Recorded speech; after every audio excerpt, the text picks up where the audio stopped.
And whether you're just starting out or looking to take your business to the next level, this podcast is packed with actionable tips, real world strategies, and the insights you need to crush your business goals and build the business of your dreams. Now that you're here, let's dive in. What's up, everybody, and welcome back to the Fit Biz Accelerator podcast. And this is the show where we actually help fit pros and coaches grow smarter, lead better, and build a business and life that they actually enjoy. And today's episode is going to be a little bit different, but in the best possible way. Because let's be real, a lot of coaches, they talk about mindset. A lot of entrepreneurs talk about mindset. A lot of people post cute little quotes about mindset, but very few people actually teach you how to build one. So today's guest is here to be able to change that. Aaron has actually spent 30 years building businesses while quietly battling anxiety behind the scenes. And then he discovered something powerful, that the mind can actually be trained and not just managed. And that changed everything. He's the author of How to Live a Grateful Life in an Effed Up World. And now he helps people train their brain for more peace, more clarity, and presence through online cohorts and mindful meditation. And what I love about this conversation is that it connects so naturally with the fitness world, because fitness coaches already understand that the body can be transformed through reps and discipline and consistency and intention.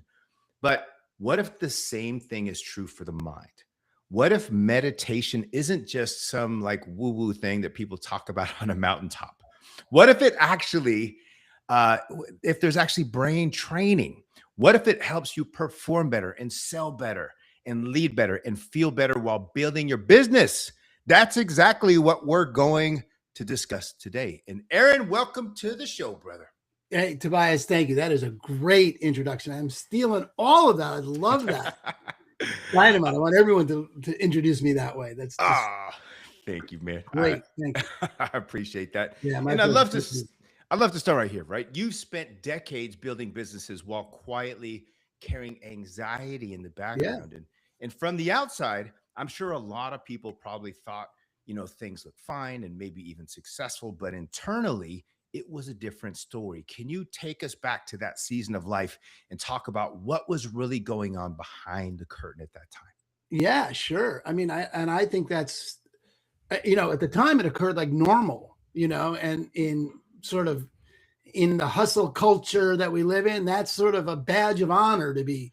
I'm so busy. I'm so stressed out. I'm so anxious. I'm so, don't talk to me. I'm warped at the end of all that kind of nonsense is really common. So it didn't occur to me like any sort of problem. Plus, originally from New York, and I'm Jewish, and New York Jews have a particular genetic makeup where worry and anxiety is just part of who we are. I don't think it's particular Jews. It's an East Coast thing, but it's, that was, there was a, sort of a crest, a family crest that we had in my family called "Things are never so bad they can't get worse."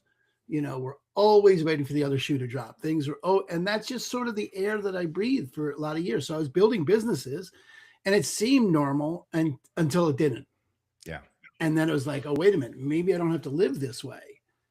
And that was really the thing that changed everything. It was like, oh, I don't know, what if I didn't have to live this way? How would I like to live? What could I do about this? Mm-hmm. And that's what got me, down this road of mindfulness and meditation.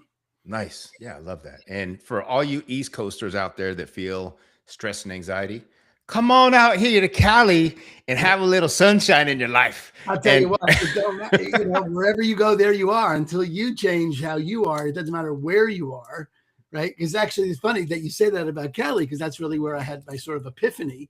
Was I was in Napa with my wife at a retreat.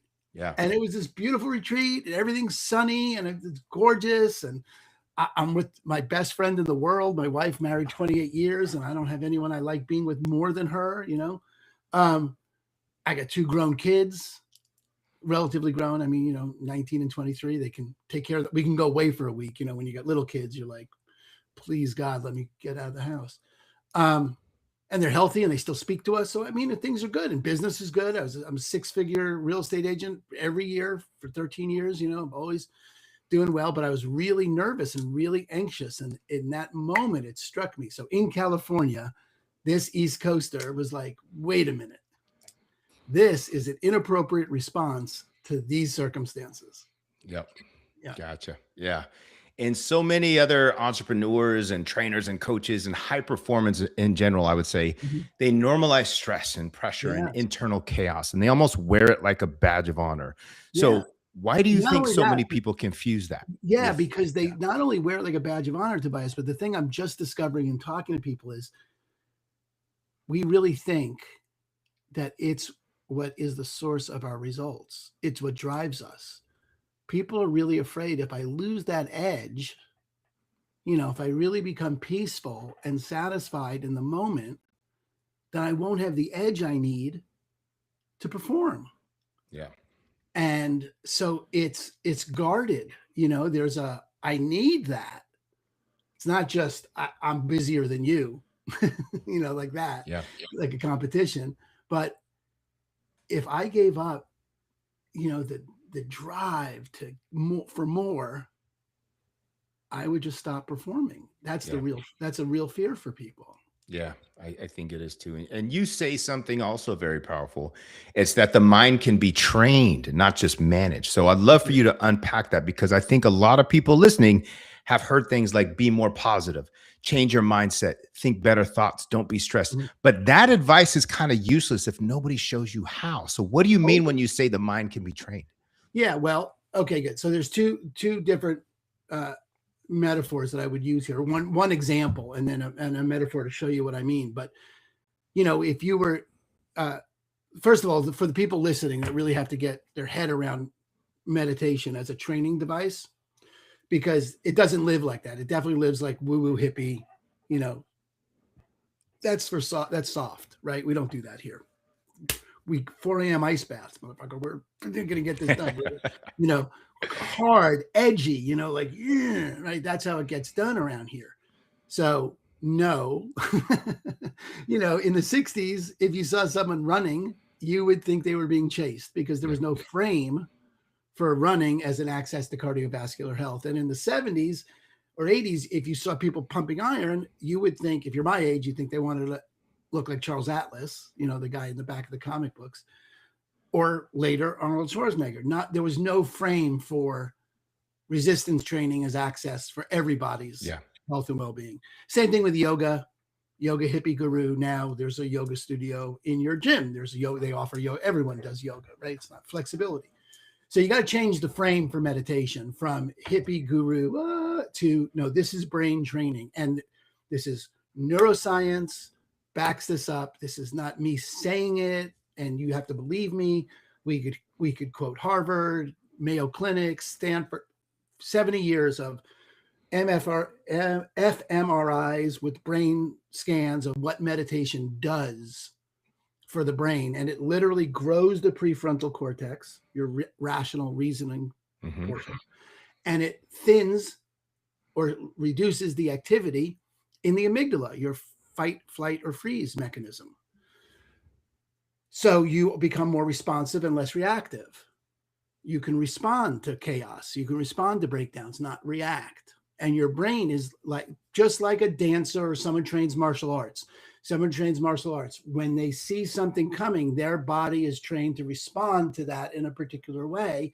They have agency over their body and can do things with it that if you didn't train yourself to do, correct, you couldn't do it. So this is one of those, what the Navy SEALs and the Buddhists both say is, you don't rise to the occasion, you sink to the level of your preparation.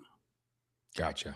And anyone who trains in any kind of, physical activity knows that to be the case. You are always going to, in chaos, in high stress situations, you're going to sink. That's the way the brain works. So what have you done to prepare your brain? Was there a specific moment or a practice or some kind of realization that made you go, whoa, this actually works? Yeah, well, I was in the process of getting certified as a mindfulness instructor, and because I thought it'd be great to train my team. I'm a real estate broker, and thought it'd be great to train my team in it, just for what you said. Everyone, every stage, every conference, every blah, blah, blah talks about mindset. And none of them really say, here's the recipe. Yeah. I was like, oh, I could do that. And I was driving. I was about halfway through my training, maybe 3/4 of the way through my training. And I noticed that the Jaws music had stopped, the dun dun dun, like usually accompanies me through life, that had accompanied me for 60 years through life. It was like, oh, where'd that go? What happened to that? And I realized that I was no longer permanently worried. It was like, oh, I'm not, like right before we got on the call, Tobias, you asked me how I'm doing. And I shared that thing that's, I have a call at 5 o'clock that I'm not looking forward to. That's like, that experience now stands out like, oh, that's different. That was just the way I lived, just dreading the next moment, just sort of like, no news there's nothing that's going to happen that's going to be good news. And so that moment sitting at that stop sign, when I noticed that had all gone, I thought, okay, this really works. I really can train my brain, and it is way simpler. Yeah. Than people make it out to be. Nice. And that's goal too. And just as being able to be in the moment and be able to switch thoughts. And we'll get into that too. But one of the reasons that I knew this would be such a strong conversation for my audience is because fitness professionals already understand physical transformation. Totally. They know the body changes with training. They know habit change outcomes, right? They know you can't get abs from reading a quote and hoping for the best. You said that this makes fitness coaches a really interesting audience because they already understand that the body can be shaped and the mind can be too. Can you talk about the connection on that? Yeah, well, there's the other thing they know, Tobias, and I know this because I've had a physical trainer, my coach, when I got some privates with her, a good friend, and she was just giving me some privates, and she asked me to notice when your brain tells you you're done, when you feel like you're done, you can't do anymore, just notice if that's your brain talking to you or that's your body telling you. And that messed me up. That was like heavy duty because I could always get more reps if I just listened to my body. Yeah. My brain quits way before my body quits. Yeah, that's so true. So your audience, this audience, and those people listening know it from the coaching end, that if you can get your clients to detach from what they're talking to themselves about, to just listen, there's that scene in, Remember the Titans? Where he's on top of the back of the guy and he's blindfolded. Yes, exactly. Yes. Yep. Yes. His body, if you can keep your mind right, your body can get things done that you don't think it can do. Yep. So you already know it from that end. You know it empirically. You have the experience. Everyone listening has the experience of working with people that your job is to get them out of their head. Get out of your head, man. Get into where else are you going to go but in your body? Those are the only two choices you got. Yeah. So there's that. Okay. Yep. And then your question was, how do you train go back to the question. I was just talking, like asking if you can talk about the connection on that, but yeah, it's good. I think we kind of one of the connections. That. Yeah. Yeah. That's the connection, is that you are, your brain is designed to have you survive. It's to have you be around tomorrow. It's to predict the future, assess threats, keep you safe. It's have you survive, not thrive. Yeah. It's not designed to have you thrive, right? Yeah. It's designed, if the bush rustles, you see the bush, you assume it's a tiger, you run. And the human beings that were there when that happened and ran, reproduced, and the ones who didn't got eaten. Sometimes didn't. Sometimes they got the lunch that came through. It wasn't a tiger, but it's safer to assume it's a tiger. Yeah. So everything shows up like a threat. Yeah. And under stress, your brain is going to protect you unless you train it. And you can train it. You absolutely can train it. You absolutely can, through reps, mindful reps, you can get it. So meditation for me, and when I teach people to meditate, it's like going to the gym. I use the metaphor going to the gym. That nobody goes to very few people. Some people are Olympic lifters or whatever, go to the gym to get really good at lifting round iron circles. But for the most part, that's not the goal of going to the gym, not to get really proficient at lifting round iron circles. Yeah. The goal is to be able to lift your grandkid when you're 80 or whatever your goal is. So the purpose of meditation is not to get good at meditation. The purpose of meditation is to be able to live a mindful life, be able to be present. And here's the training. This is the rep. This is the lifting of the barbell, the barbell, or whatever rep you want to call, right? The rep is this. And you can do lots of different meditations, lots of different styles, lots of different things you could do, okay? But we're just going to use breath as an example. So you breathe in, you watch your breath, you just notice the sensations of breathing. This is what it feels like to breathe. This is what the air feels like on my nose. This is what my ass feels like in the chair. This is what my feet feel like on the floor. This is my breath. I'm just watching my breath. And then maybe I'll be able to sense it as it goes out. But within a breath, my mind is making a list. Or it's finishing an argument I just had with my wife. Or it's distracted in some way. Am I doing it right? Whatever. It comes up with a thought. Yeah. The rep is noticing and then coming back to the breath.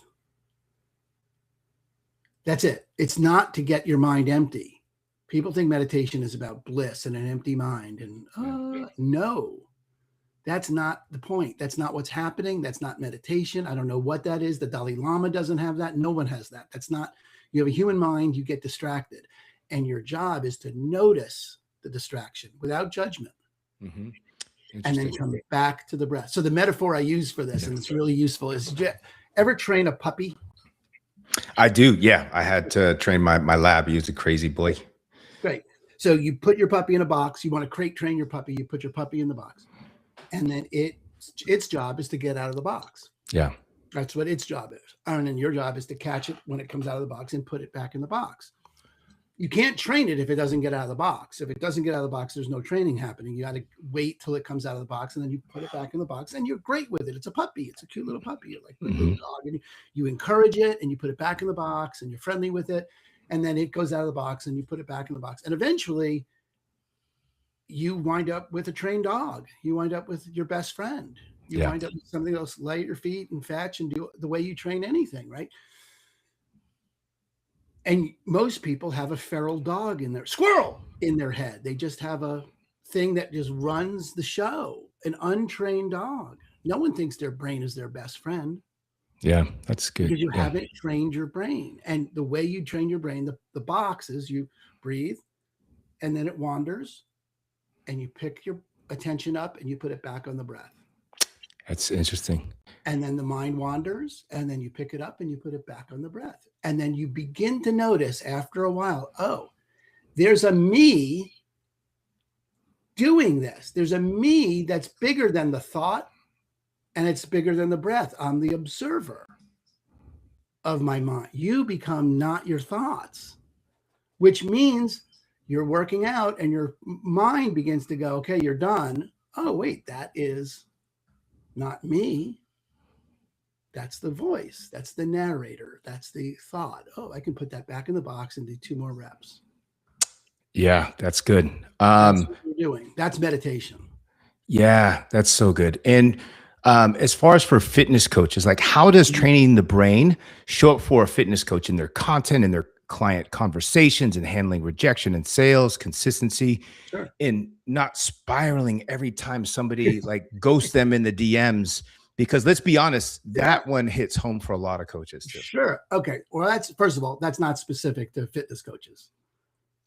That's sales in general. You know, I mean, sales in general is one big game of no until it's a yes. Yeah. Okay. So that's, you know, there's nothing particular about, I mean, there are particular things about fitness coaches, but that's not one of them. Yeah. You know, being rejected or ghosted or, you know, or people saying this is too hard. I don't want this. I thought I wanted it. I don't want, thank you very much. I got everything I wanted. I appreciate, you know, even though, you know, they're just now, they've hit the wall that they paid you to get them through. Yeah. And now they're like, oh, no. I didn't really mean that. There's this great scene in Young Frankenstein, where Gene Wilder tells them, no matter what happens, don't let me out of this room. I don't remember that movie. Oh my God. I won't do the metaphor. If anyone's watching, they'll know what it is, but I don't need to get into it. Anyway, so with salespeople in general, and this is why my team increased their sales by 160%, and why it's really common when I work with salespeople for them to double their sales and have an easier life, because they can now listen to what the customer is saying without needing to respond. Without needing to react. They can actually hear what's being said without it being personal. They're present. They're with them. Sales are made by people they know, like, and trust, right? That's everyone knows that. People buy from people you know, like, and trust. Well, if I don't need you to do anything, Tobias, and I'm just here completely of service, which is something we give lip service to, but we haven't trained our brain to be here really of service, because everything's a threat. You're saying no becomes a threat in a mindless interaction. I became someone who needs you to say yes and sign on the line that is dotted, as they say. If I don't really need anything, if I'm managing my nervous system and I am regulated and I am just here to be of service, because I promise you, no coach got into the business because they thought, man, that is the easiest way to make a dime. Yeah. Right? It's not, no one gets into sales because that's the easiest way to make money. You get into sales because you think you have something to contribute that would contribute to other people that maybe they'd be willing to pay for, but it's the contribution that you want to have your focus on. Well, when you have agency of your attention, when you've trained your brain, you can be grounded in the offer you're making. And in that offer, they have room to say yes. They have room to say no. You're there, you got their back, because that's who you really are anyway, Tobias. You really are a champion for them. You're their fitness. You want them to have a great life, and you can hear what they're saying. And as soon as they have room to say no, you know what they have room to say? Yes. Yeah. Say yes. If they don't have any room to say no, they can't say yes. So it's super important that, salespeople realize that being present builds trust. It regulates the client, because the client is so rarely heard. They're always being sold to, pitched. Yep. And, so I think anyone who's trying to sell their service is guaranteed to sell more when they are regulated, when they're not reactive. Do you have commission breath? Is that a fitness? What is it? Commission breath. Commission breath. I haven't heard of that term. Okay. Yeah. I need this. It's in real estate, but okay. I need the sale. I need you to say yes. Yeah. Usually when that happens, you put off just like a radiance, and people can feel it. And obviously when you take yourself out of the equation and you say, hey, I don't care, I just want to guide this person to the best decision, that's usually when they feel like, oh man, it's a safe place and they can make a decision. So, and this is all, and that's all the, and nothing I just said and nothing you just said is like something people haven't heard on a stage a million times. Right? Except, how do you get there? Well, this is how you get there. You train your brain to have some ability to detach from the reaction, from the emotion, from from all the conclusions. If they don't sign, then don't make my quota, or if they don't sign, I don't get the bonus, or whatever. All that stuff has nothing to do with them. So let's not put that in their space, because it has nothing to do with them. And it has nothing to do with what you really want. Yeah.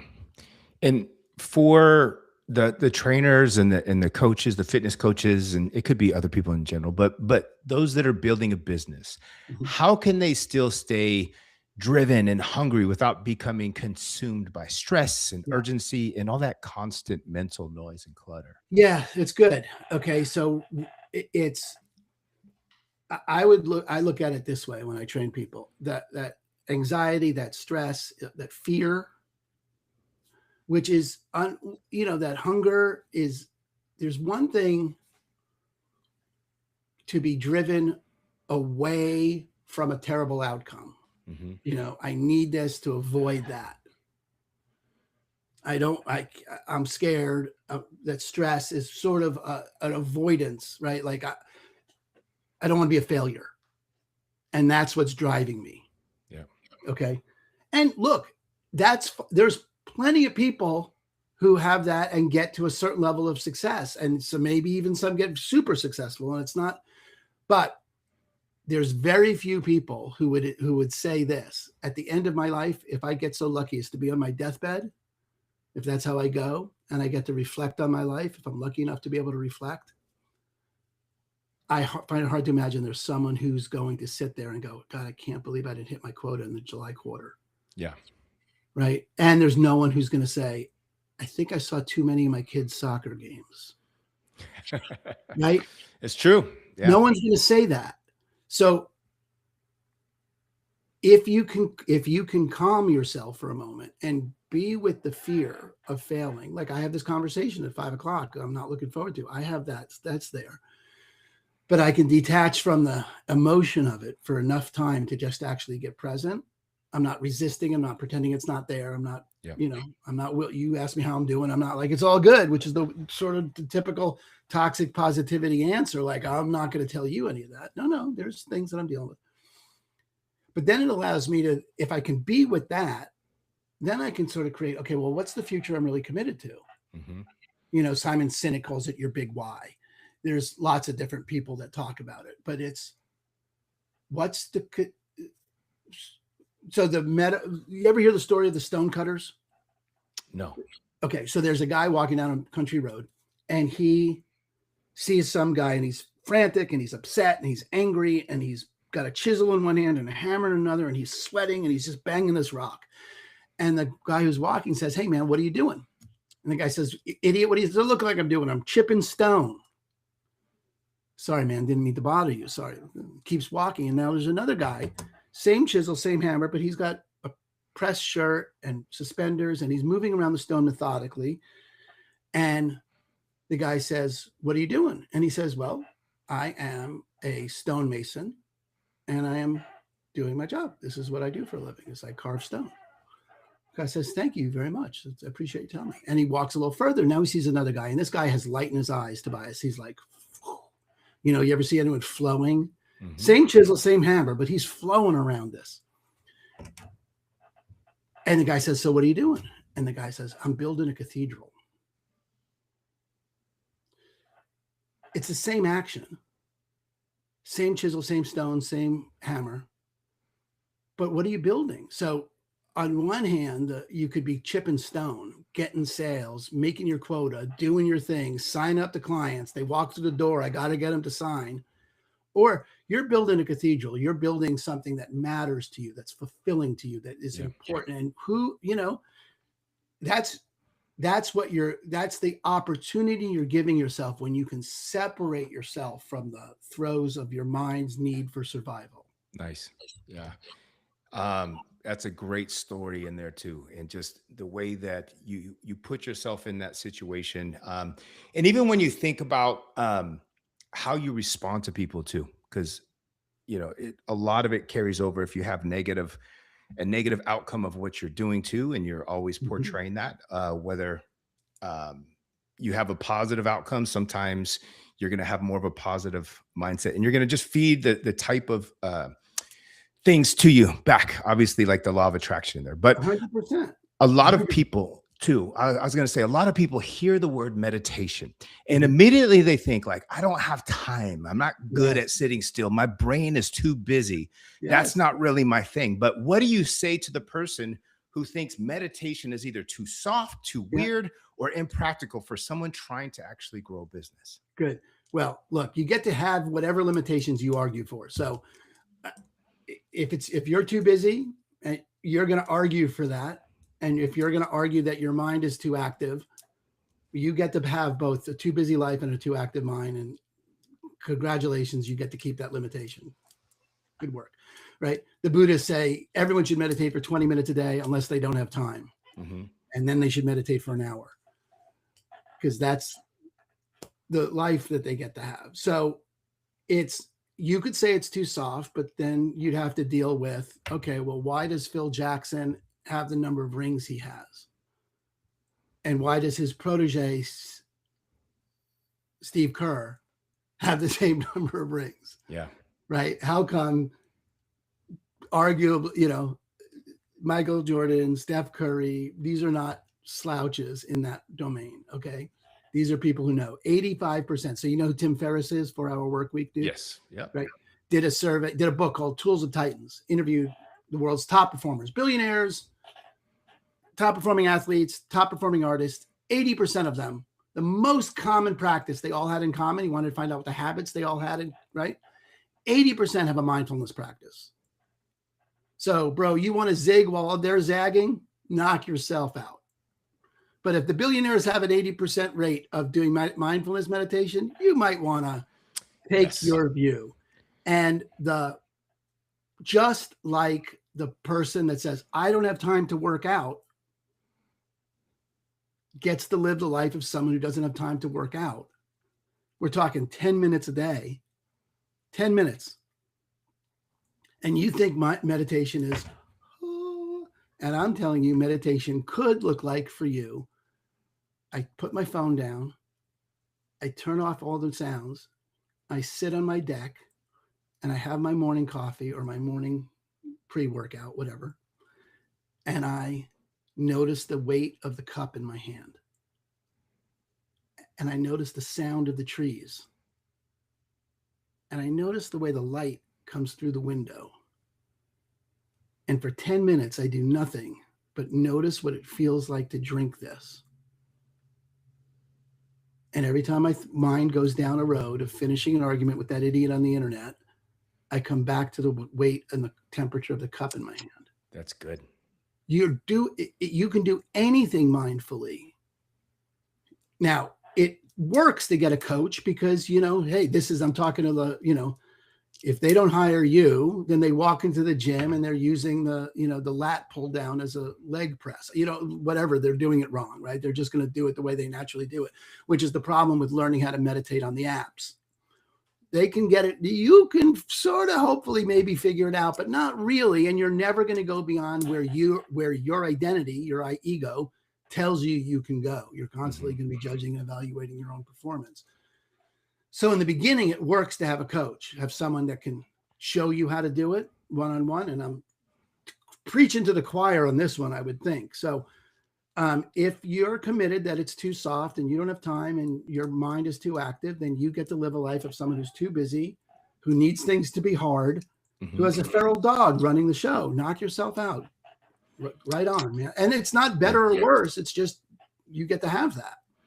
Yeah. And a lot of people too think, meditation will make them less driven. But I think in reality, it actually makes you more effective because you're no longer operating from chaos. And you shared something. You shared something that really jumped out at me. When you trained your real estate team in mindful meditation, your sales increased by 160%. It's wild, right? So tell us about that. How did that come about? Well, here's how all I did was teach them how to meditate. No scripts, no extra calling, no all the other stuff that sales training wants to do. Here. So it's like this. You ever seen one of these? I have, yeah. Right? Chinese finger traps, yeah. Right. So, normally, what's the way to get out? How do we try to get out? Pull, yep. Pull. So we've got salespeople that are forcing, right? This is the way you run your life. This is the driven force is, 4 a.m. ice bath. I'm going to be the Lamborghini leaning and no one's going to touch me until you got, oh, wait a minute. If I just relax, it comes right out. Meditation is training your brain to go with the flow of life. Mm-hmm. Yeah. You are no longer trying to swim upstream. You go with the flow of life. You just relax and not relax like someone, how shitty it is when someone tells you to relax. It doesn't work. It's not someone's telling you to relax. You just naturally stop resisting the way life is. Because that's what meditation is. You stop resisting the feral dog in your head, all those active thoughts. You just start noticing them. You're like, look at that. It's just a waterfall. It's just never going to end. And I'm going to step behind it. And you come right out. And in that space, the agents could hear people when they were at work. They were at work. They weren't thinking about home. When they were with their family, they were with their family. So they weren't thinking about their family when they were at work. And they were able to give them the quality of life that they wanted. They were happier, they were more grounded, and they didn't need any kind of validation from the client. And they stopped. The 86% increase in agent retention. They stopped quitting. So it was just across the board. Wow. Those mugs that say, mindset matters, all that stuff. It's true. It's just, how do you get it? And you get it by lifting those weights, watching your breath, meditating, but not meditating. Here's the problem with or one of the things is, so meditation, mindfulness, you could say started with the Buddha. It's all worthwhile. It's not a religious conversation, but just that's the big thing. And Buddha, see, we think meditation is about chilling out, but Buddha means the awakened one. That means to wake up. Meditation isn't chilling out as much as it is waking up. Yeah. Waking up to what? Waking up to, what do my feet feel like on the floor right now? What does this coffee really smell like? What's happening here in this moment, in the present? And when people are present, when salespeople are present, I swear to you, you can remember almost every conversation you've ever had with a salesperson who left you with, they were present and there for you. Yeah. Because it happens so infrequently. Do you think most people lose sales because of strategy, or because they're bringing fear and tension and neediness and internal noise into the conversation? I think the neediness and the noise and all that has them pick the wrong strategy. Mm-hmm. And I think they're trying to go about it strategically.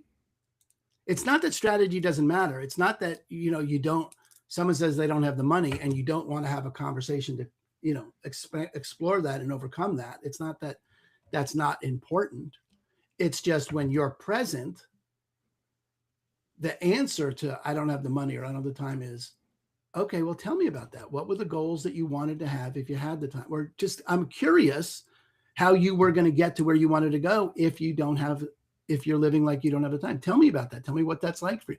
Just get curious with people. Wonder, curiosity are all available in this world of being present that just aren't available when you're not. Yeah. What it sounds like strategically is Ford, Ford, Friends, whatever, the fake, sort of, how you doing? Where you going? When you step up to a rental car counter, they all have the same questions for you, right? Where you going? What are you doing here? How you doing? The canned sort of shit that we got to get out of the way till I tell you the price. Yeah. Yeah. No. And that's bullshit. It's not a real conversation. Yeah. But when it's a real conversation, when you sense that person really cares about you, they close way more. Yeah. Let go of the need to close and you will close way more. Yeah, that's so true. And I think this is what makes this conversation even bigger, because when a coach learns these tools, it doesn't just help them. It also helps every single person that they serve, because now they're not only helping clients transform physically, they're helping them develop more agency, like mentally too. So what opportunity do you think fitness coaches are missing when they only focus on the body and not on the mind? Well, like thing that my coach said to me, have me notice where I was giving up, or I was telling myself I was done before my body really was at failure.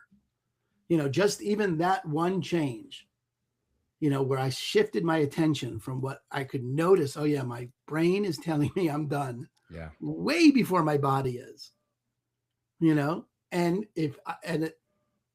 once I press through that, that little space, my preferred workout is CrossFit, and it's reliable. Well, actually, it's actually become really much better, but it has been reliable. I've been doing it for like 5 years, and halfway through, about between a third and a halfway through the workout, I begin to think, okay, this is not good. I am not finishing this.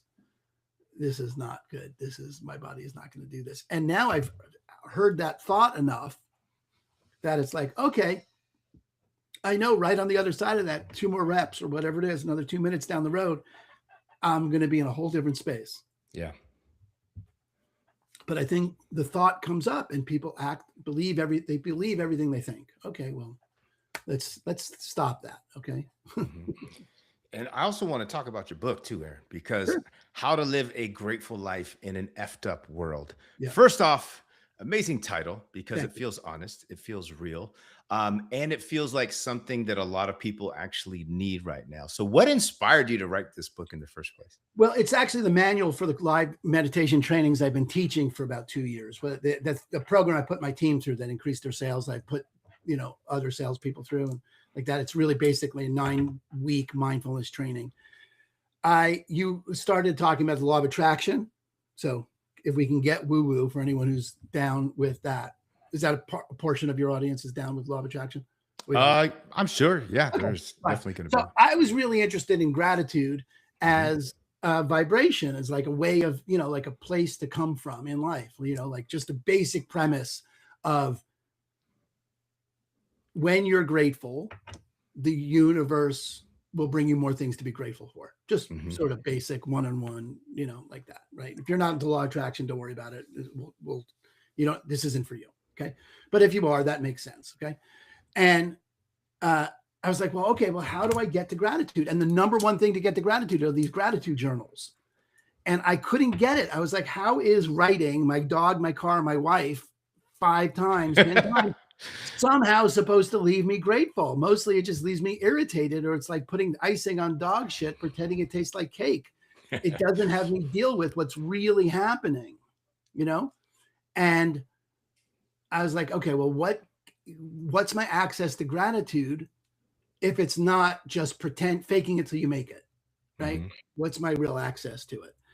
And in a real committed set of personal discovery, like a commitment to discover this for myself over the course of a year or so, probably a little bit more, I finally got that there are 5 steps to it, to getting to gratitude. And they start with awareness, allowance, acceptance, appreciation, and then attitude. So I really got for myself, there is a framework here that if I follow it, I leave myself in gratitude, in the experience of gratitude fairly reliably. And one of them is, awareness, allowance, and acceptance, which is, like I said in the beginning, when you said, how's it going? I was like, okay, well, I got this thing at 5. I'm just aware of it. I'm allowing it. Right. And I'm working on accepting that this is how it's going to be. And I have something to say about it. I'm not pretending it's not there. I'm not pretending it's all good. I'm able to hold the stuff that doesn't work. There's a quote that I found in my research and in developing the book from a psychoanalyst named Francis Weller. And he says that it's the work of the mature adult to hold gratitude in one hand and grief in the other, and to be stretched large by them. Mhm. And I feel like that's the call there, is that you don't have to wait until it all works out to feel grateful, Yeah. that you just need a powerful way to hold what's effed up. Yeah. And that's what the training leaves people with, is that Nice. someone says no to you, a conversation doesn't go the way you want. You have space now to hold it without it collapsing everything else that you've built. Good stuff. So go get the book and Yeah. check it out. Yeah, it's not out yet, but it will be this Oh, quarter. coming soon to Coming a soon. bookstore near you or Amazon. Yes. And Aaron, let's finish this with a little rapid fire. It's just quick Okay. little questions. So I'll ask you questions just in one quick sentence. If you can give me first thing that comes to mind. Okay. Number 1 is, what's a word that describes the old version of you? Worried. What's one word that describes the new version of you?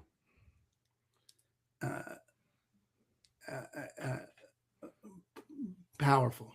Potent. What's a daily habit that keeps you grounded? Meditation.